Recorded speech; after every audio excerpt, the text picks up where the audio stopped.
very hot, windy conditions today, and that fire looks like it's pretty huge. I'm right down in Augusta, and the smoke which was drifting off in the other direction this morning has now shifted and is starting to come south. That indicates that the wind has probably shifted south as well.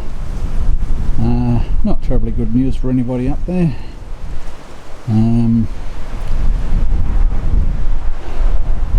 I really don't hold out too much hope now for our stuff at the campsite, but at least our problem is very small in comparison to the homeowners who stand to lose everything. So yeah, it's not looking too good. You can probably hear the wind gusting around me at the moment. It's going to be a stay inside day. It's going to be a lot of particulate matter come down all over the place, so looks like clouds, doesn't it? But that is all smoke. It's been billowing up there now for over 24 hours, and pretty unpleasant.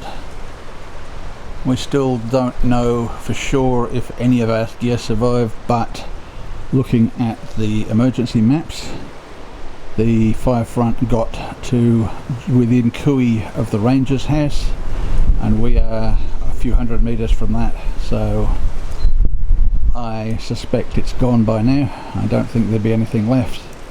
We really got to wait around here to find out for sure before we head back to Perth, but well, the only bright side to that is I don't have to pack up, I guess. You've got to have a little bit of humour in situations like this. We would just sit the day out and see what happens now. We're staying here another night at least. After that, we just have to suck it and see, I guess. And we'll try and catch up with you a little bit later with a proper video.